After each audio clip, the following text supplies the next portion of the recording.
Hello friends, welcome to CPC competition paper crackers में आपका हार्दिक स्वागत है। फ्रेंड्स, आज हम बात करेंगे भारतीय राष्ट्रपति की, इंडियन प्रेसिडेंट की। उस पर जितने भी क्वेश्चन एग्जाम में पूछे गए हैं उन सबको हम आज कवर करेंगे।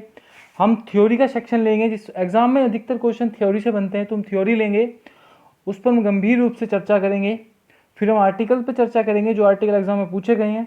फिर हम छोटा सा एक इस वीडियो के अंत में एक टेस्ट सीरीज है उसको हम लगाएंगे, जिससे कि आपको ये टॉपिक जो है कंप्लीट पूरा हो जाएगा। तो let's start the topic. Indian president, भारतीय राष्ट्रपति। भारत का राष्ट्रपति भाग 5 के अंतर्गत आता है। भाग 5 के अंतर्गत राष्ट्रपति आता है, उपराष्ट्रपति आता है, यूनियन मिनिस्टर काउंसिलिंग मतलब केंद्रीय मंत्रिपरिषद आती है, एजीआई आता है, उच्चतम न्यायालय आता है और कैग एवं महालेखा परीक्षक आती है। तो आज हम स्टार्ट करेंगे सिर्फ राष्ट्रपति।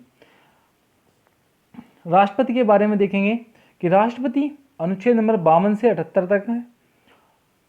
भारत का एक राष्ट्रपति होगा, अनुच्छेद 52 में कहा गया है। ये बहुत ही इंपॉर्टेंट अनुच्छेद है कि भारत का एक राष्ट्रपति होगा। अनुच्छेद किस अनुच्छेद में कहा गया है? 52 में कहा गया है। राष्ट्रपति संघ की कार्यपालिका का प्रमुख होता है। कार्यपालिका मतलब जिसमें राष्ट्रपति होता है, उपराष्ट्रपति, मंत्रिपरिषद एवं प्रधानमंत्री होता है। कार्यपालिका उन सबका प्रमुख कौन होता है? राष्ट्रपति होता है। राष्ट्रपति देश का प्रथम नागरिक होता है। राष्ट्रपति भारत का संवैधानिक अध्यक्ष होता है। संविधान का अध्यक्ष कौन होता है? राष्ट्रपति होता है। भारत सरकार के समस्त कार्यपालिका संबंधित कार्य उसी के नाम से संचालित किए जाते हैं।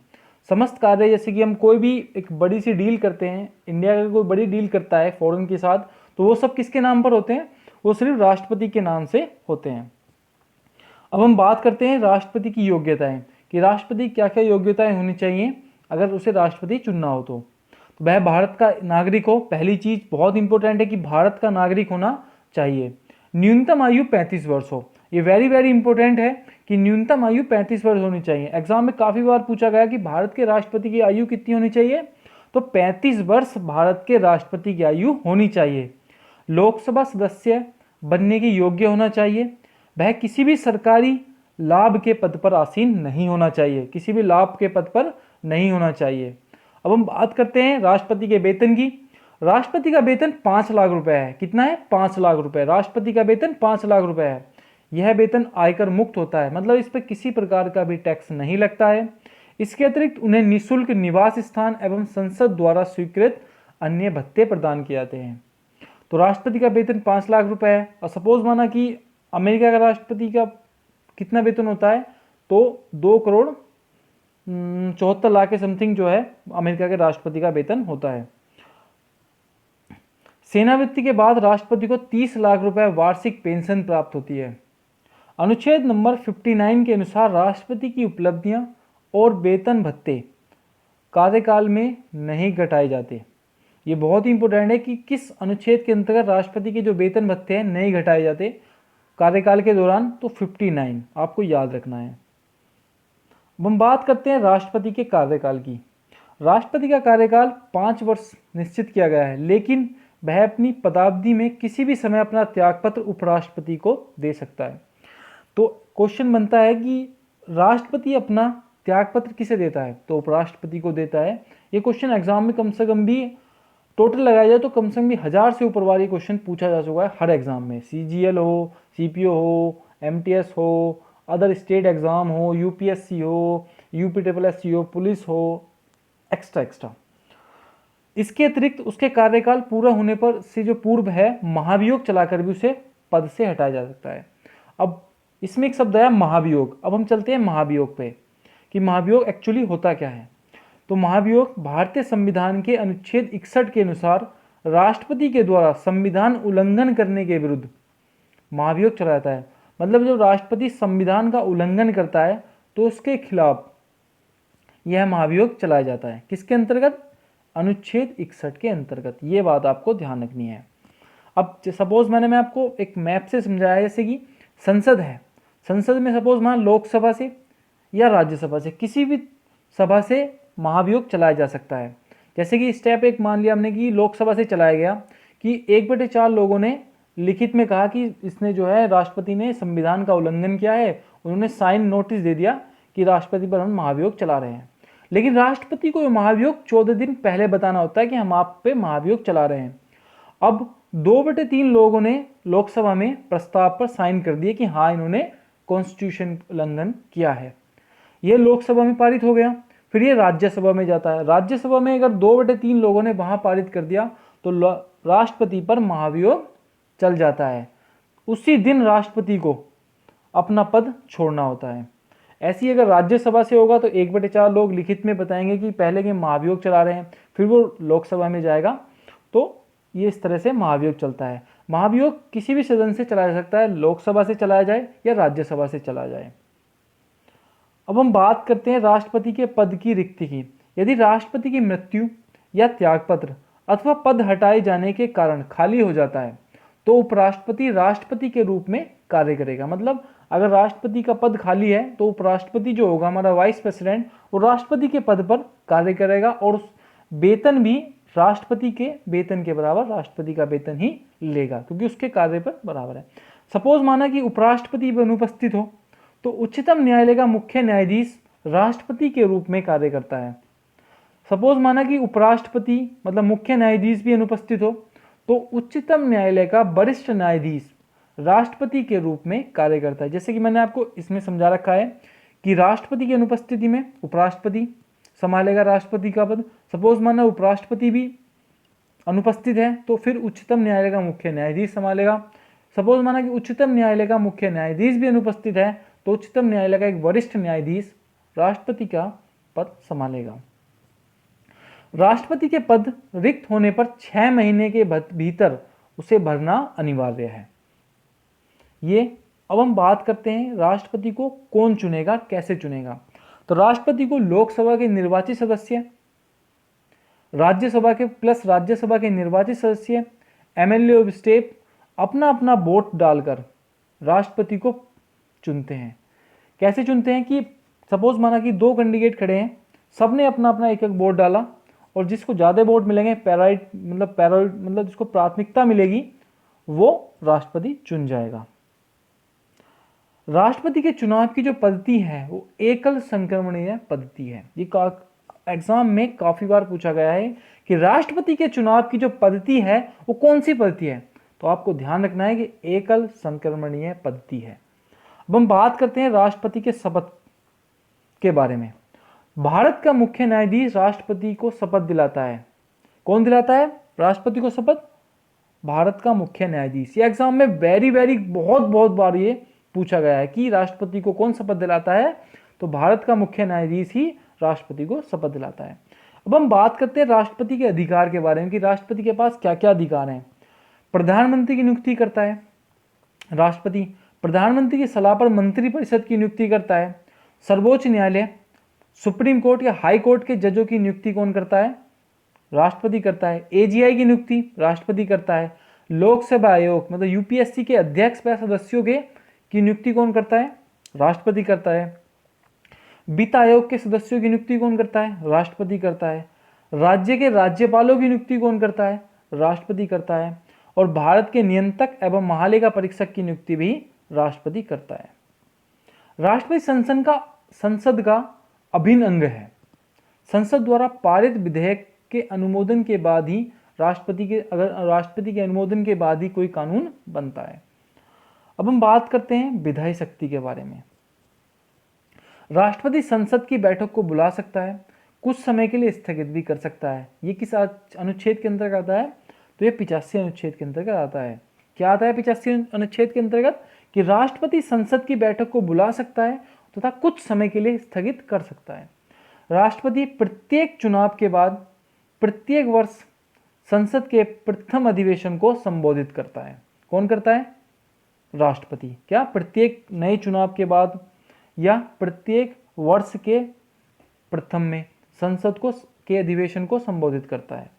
यदि लोकसभा के अध्यक्ष और उपाध्यक्ष दोनों का पद रिक्त हो, कि लोकसभा अध्यक्ष भी नहीं है और लोकसभा उपाध्यक्ष भी नहीं है, तो वह लोकसभा के किसी सदस्य को सदन की अध्यक्षता सौंप सकता है। राष्ट्रपति साहित्य, विज्ञान, कला एवं समाज सेवा से जुड़े व्यक्तियों में से 12 सदस्यों को राज्यसभा में मनोनीत करता है। किस अनुच्छेद के अंतर्गत? 81। ये बहुत ही इंपॉर्टेंट है कि यदि कि राष्ट्रपति जो होता है साहित्य, विज्ञान, कला, समाज सेवा से जुड़े जो व्यक्ति हैं 12 व्यक्तियों को राज्यसभा में मनोनीत करता है और लोकसभा में 2 आंग्ल समुदाय के व्यक्तियों को मनोनीत करता है अनुच्छेद नंबर 331 के अंतर्गत। तो कि टोटल कितने व्यक्तियों को मनोनीत करता है? 14 व्यक्तियों को, 12 राज्यसभा में और 2 लोकसभा में। आपको ये बात बहुत अच्छी तरह याद रखनी है। अब हम बात करते हैं वित्तीय शक्ति की। धन विधेयक राष्ट्रपति की पूर्व अनुमति से ही संसद में प्रस्तुत किया जा सकता है। मतलब धन विधेयक जो है राष्ट्रपति की पूर्व अनुमति से, राष्ट्रपति की अनुमति लेकर ही संसद में पेश किया जाता है। यह अनुच्छेद 117 के अंतर्गत आता है। वह भारत की आकस्मिक निधि से किसी अदृश्य व्यय अग्रिम भुगतान की व्यवस्था कर सकता है। अब हम बात करते हैं न्यायिक शक्तियां की, कि राष्ट्रपति की जो न्यायिक शक्तियां हैं वो किसके अंतर्गत आती हैं। अब हम बात करते हैं कि न्यायिक शक्ति जो है वह किसी के दंड को क्षमा कर सकता है। राष्ट्रपति जो है किसी के व्यक्ति के मृत्युदंड को क्षमा कर सकता है, किसी की भी व्यक्ति की क्षमा मतलब उसकी सजा कम कर सकता है। तो इसकी एक न्यायिक शक्तियां हैं। अब हम बात करते हैं सैन्य शक्ति की, कि राष्ट्रपति तीनों सेनाओं का सर्वोच्च सेनापति होता है। अनुच्छेद नंबर 53 के अंतर्गत आता है। यह आपको याद रखना है कि तीनों सेनाओं का सर्वोच्च अधिकारी या सेनापति कौन होता है? तो राष्ट्रपति होता है। अब हम बात करते हैं आपातकालीन शक्तियां। राष्ट्रपति को निम्न परिस्थिति में आपातकाल की शक्तियां प्रदान की हैं, जैसे कि राष्ट्रपति शासन, स्टार्टिंग से लेते हैं कि राष्ट्रीय आपातकाल। अगर किसी ने बाहर कोई युद्ध का कारण हुआ, किसी ने बाहर से आक्रमण कर दिया तो राष्ट्रीय आपातकाल लगाया जाता है। यह अनुच्छेद 352 के अंतर्गत लगाया जाता है। किस अनुच्छेद के अंतर्गत? 352 के अंतर्गत। फिर हम बात करते हैं राष्ट्रपति शासन की। ये 356 के अंतर्गत लगाया गया है। ये सबसे पहले राष्ट्रपति शासन जो है पंजाब के पेप्सू में लगाया गया था। एक पर्टिकुलर जगह में लगाया था जहाँ पे इलेक्शन हो या कुछ भी दंगा हो या कुछ जहाँ पर अधिकतर अलग एक्टिविटी हो, तो वहाँ पर ये पर्टिकुलर जगह पे लगा दिया जाता है राष्ट्रपति शासन। तीसरा वित्तीय आपातकाल, यह अनुच्छेद नंबर 360 के अंतर्गत आता है। जैसे कि राष्ट्रीय आपातकाल 352 के अंतर्गत, राष्ट्रपति शासन 356 के अंतर्गत और वित्तीय आपातकाल 360 के अंतर्गत। अभी तक भी एक भी बार भी वित्तीय आपातकाल नहीं लगाया गया है। आपातकाल के बारे में मैं एक अलग से वीडियो निकालूंगा जिसमें आपको आपातकाल की हम डिटेल और सारी चीज़ों पर उनकी चर्चा करेंगे। अब हम बात करते हैं राष्ट्रपति की वीटो शक्ति के पावर। राष्ट्रपति के पास कुछ पावर भी होती हैं कि वो विधेयक लौटा सकता है, नहीं लौटा सकता, क्या करता है, उन कि इसको साइन करने ही होते हैं नहीं होते, जो बाहर से पे कागज आते हैं। अब उनके बाद हम करते हैं कि संसद द्वारा पारित कोई विधेयक तभी अधिनियम बनता है जब राष्ट्रपति उसे अपनी सहमति दे देता है। वीटो एक लैटिन शब्द है जिसका अर्थ होता है रोकना। भारत के राष्ट्रपति के पास 3 प्रकार की वीटो पावर है, जैसे कि अत्यंतिक वीटो। इसमें राष्ट्रपति संसद द्वारा पारित किसी भी विधेयक को अपने पास सुरक्षित रख सकता है, कि वो साइन नहीं करेगा, वो अपने पास रख लेगा कि मैं इसको देख के बता दूंगा। दूसरी निलंबनकारी वीटो। राष्ट्रपति इस वीटो का प्रयोग तब करता है जब वह किसी विधेयक को संसद के पुनः विचार हेतु लौटा देता है, कि उसको अच्छी नहीं लगी, कुछ योजना आई उसको नहीं अच्छी लगी, उसने एक बार संसद से कहा कि लोकसभा में इसको दोबारा इस पर पुनः विचार कीजिए, इसमें मुझे कमी लगी। ये निलंबनकारी वीटो के अंतर्गत आती है। अब हम बात करते हैं पॉकेट वीटो मतलब जेबी वीटो की। इस मामले में राष्ट्रपति विधेयक पर न तो कोई सहमति देता है और न ही मना करता है और न ही उसे लौटाता है, परंतु एक अनिश्चित काल के लिए इस विधेयक को लंबित कर देता है। इसी को हम क्या कहते हैं? Pocket veto. ना उसने उस पर साइन किए, ना उसने उसको मना किया, ना उसने पुनः विचार कर लौटाया, उसने अपने पास रख लिया, उसको कहते हैं पॉकेट वीटो। अब हमने राष्ट्रपति के जो हमने थ्योरी का सेक्शन था उसको हमने बहुत अच्छे से कंप्लीट किया। अब हम राष्ट्रपति के जो प्रीवियस एग्जाम है, जो एग्जाम में क्वेश्चन पूछे गए हैं उनको हम करते हैं, जो एग्जाम में पिछले एग्जामों में आए हैं। धन विधेयक को पेश करने के लिए किसकी पूर्ण सहमति आवश्यक है? तो अभी बताया था क्या था? राष्ट्रपति की सहमति आवश्यक है। नेक्स्ट क्वेश्चन, राष्ट्रपति को अध्यादेश जारी करने की शक्ति किस अनुच्छेद के अंतर्गत प्रदान की गई है? तो अनुच्छेद 123 के अंतर्गत प्रदान की गई है अध्यादेश की शक्ति। अध्यादेश जारी करने की शक्ति का प्रभाव संसद सत्र में शुरू होने कितने सप्ताह तक रहता है? तो 6 सप्ताह तक रहता है। नेक्स्ट क्वेश्चन, राष्ट्रपति किस सूची के विषय पर अध्यादेश जारी नहीं कर सकता? तो राज्य सूची के विषय पर अध्यादेश जारी नहीं कर सकता। सैन्य बलों की सर्वोच्च शक्ति किस में निहित होती है? तो राष्ट्रपति में होती है। तीनों सेनाओं का सेनापति कौन होता है? सर्वोच्च सेनापति राष्ट्रपति ही होता है। भारत के प्रथम राष्ट्रपति कौन थे? तो डॉक्टर राजेंद्र प्रसाद भारत के प्रथम राष्ट्रपति थे। ये 2 बार राष्ट्रपति बने हैं, 1950 से 1962 तक भारत के राष्ट्रपति रहे हैं। राष्ट्रपति पद के उम्मीदवार के लिए निर्वाचक मंडल में कितने सदस्य प्रस्तावक तथा और कितने सदस्य अनुमोदक होते हैं? तो 50 सदस्य प्रस्तावक होते हैं और 50 सदस्य अनुमोदक होते हैं। एक व्यक्ति कितनी बार राष्ट्रपति पद पर रह सकता है या निर्वाचित हो सकता है? तो अनगिनत बार भारत का राष्ट्रपति वह बन सकता है। राष्ट्रपति के निर्वाचन से संबंधित विवादों का निपटारा किसके द्वारा किया जाता है? तो उच्चतम न्यायालय के मुख्य न्यायाधीश द्वारा यह विवादों का निपटारा किया जाता है। नेक्स्ट क्वेश्चन, राष्ट्रपति पर महाभियोग संसद के किस सदन द्वारा लगाया जा सकता है? तो किसी भी सदन से, चाहे वो लोकसभा हो, राज्यसभा हो, किसी भी सदन से राष्ट्रपति पर महाभियोग लगाया जा सकता है। राष्ट्रपति अपने पद की अवधि समाप्त हो जाने पर भी तब तक पद पर बना रहेगा जब तक उसका उत्तराधिकारी पदभार नहीं संभालेगा। संविधान के किस अनुच्छेद से संबंधित है? तो 56(1) से यह संबंधित है कि राष्ट्रपति तब तक अपना पद नहीं त्यागेगा जब तक कि दूसरा व्यक्ति उस पद को ना संभाल ले। राष्ट्रपति का वेतन किस कर से मुक्त होता है? तो आयकर से मुक्त होता है भारत के राष्ट्रपति का वेतन। राज्य के राज्यपालों की नियुक्ति कौन करता है? तो राष्ट्रपति करता है। नेक्स्ट क्वेश्चन, भारत के महान्यायवादी की नियुक्ति कौन करता है? तो राष्ट्रपति करता है। मुख्य चुनाव आयुक्त व अन्य चुनाव आयुक्त की नियुक्ति कौन करता है? तो भारत का राष्ट्रपति ही मुख्य चुनाव आयुक्त व अन्य चुनाव आयुक्त की नियुक्ति करता है। महिला राष्ट्रपति कौन थी? तो प्रतिभा सिंह देवी पाटिल भारत की प्रथम महिला राष्ट्रपति थी।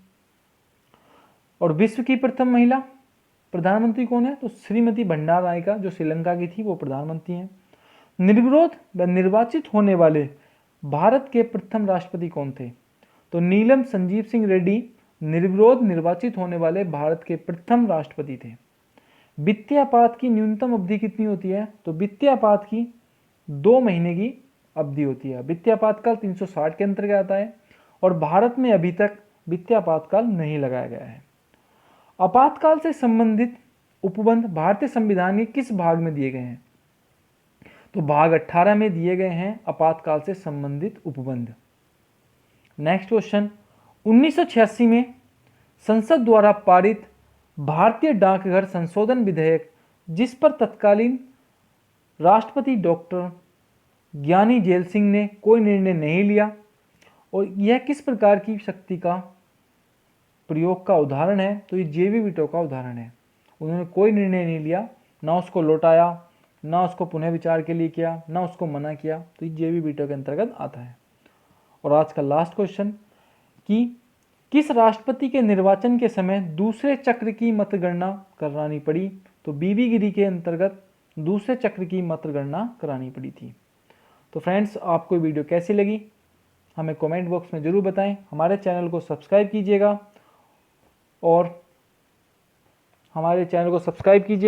और हमारे आने वाले लेटेस्ट वीडियो के लिए हमारे बेल आइकन का बटन जरूर बताएं, जिससे कि आपको वीडियो सबसे पहले मिले और आप इनका अच्छे से लाभ उठा पाएँ। वीडियो देखने के लिए थैंक्स फॉर वॉचिंग। जय हिंद, फिर मिलते हैं। जय हिंद, जय भारत।